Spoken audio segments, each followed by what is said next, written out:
Dear Arnab Goswami, do you know what a disgrace you are to journalism? What a cancer you are to journalism. And this is not the way how journalism functions, okay? What you portray as journalism is absolutely not journalism, but a smear campaign of fulfilling your Hindutva agenda, of demonizing the Muslim community and to incite communal hatred and animosity in the country. You are a filthy-mouthed person with zero moral ethics, with no redeeming values whatsoever. Time and again you have criticized, you have maligned the opposition members, especially the Congress members, the Gandhi family.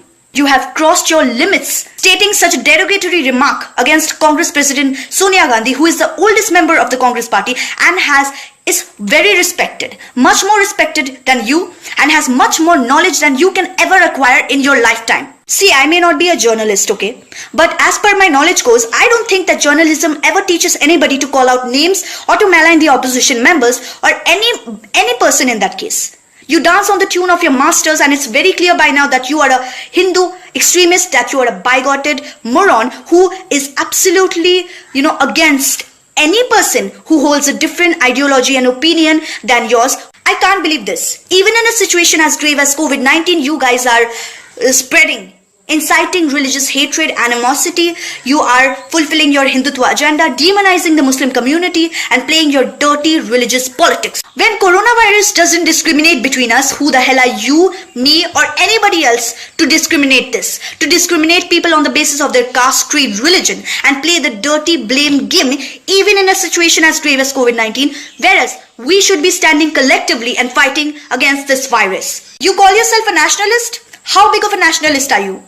Do you want to know who the true patriot and nationalist of a country are? Those people who are standing in the border fighting for our lives, fighting with the enemies to protect our lives. Those people who are working as doctors and nurses and frontline workers in the healthcare sector to protect our lives, who are getting affected by coronavirus. Those people who are working as relief team members in the relief team camps to give help and assistance to relief team members in the relief team camps, to give help and assistance to those affected by the coronavirus outbreak. They are our real heroes. They are our real patriots. What have you done? What have you contributed? Rather than sitting in the air-conditioned studio and barking like a mad dog. It is absolutely unfortunate to realize the fact that a lady who sacrificed her everything behind, her family, her nationality, who was an outsider, who came in this country, made this country as her own, considered this country as her own, did so much for this country and for the Congress party, is still considered as an outsider, as a foreigner. Whereas a celebrity who still holds a foreign citizenship is considered as a nationalist, claims themselves as a nationalist.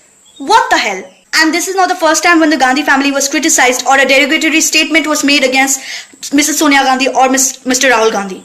Be thankful to Mr. Rahul Gandhi, who has never stooped down to your level and called out names to you or your family members or dragged your mother or your father in between, because he is not that kind of a person. He is a man of a class. He is a man who will never stoop down to that level.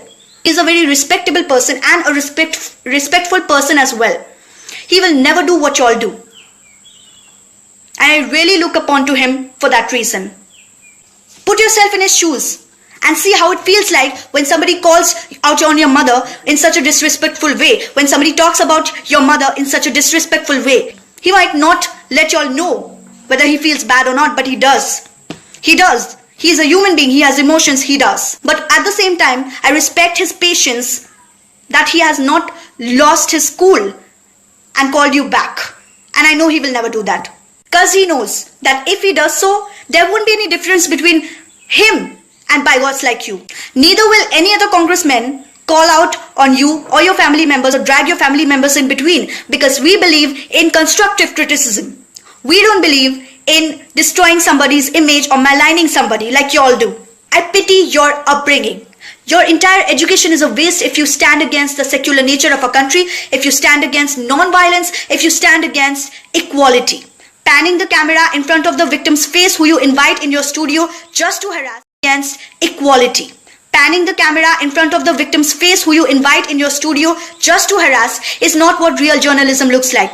Shouting on top of your voice without concrete evidence and points is not what real journalism looks like. First of all, your degree of journalism should be snatched away from you because you're not a true journalist. Because a real journalist acts neutrally, functions neutrally without fear or favor, and you do none of it. You just dance in the tune of your master, and we all know who the master here is. Before 2014, these media houses did their job pretty well.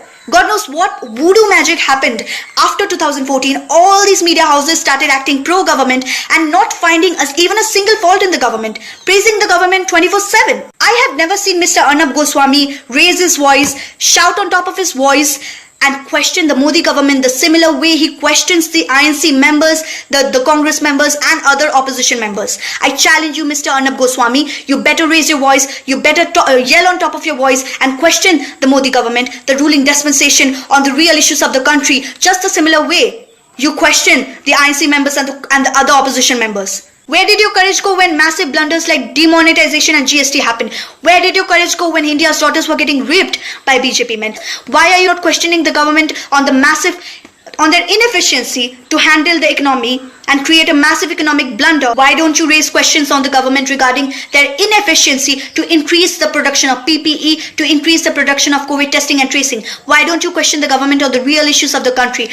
Stop raising your voice and yelling on top of your voice like a dog. Improve your argument, Mr. Arnab Goswami.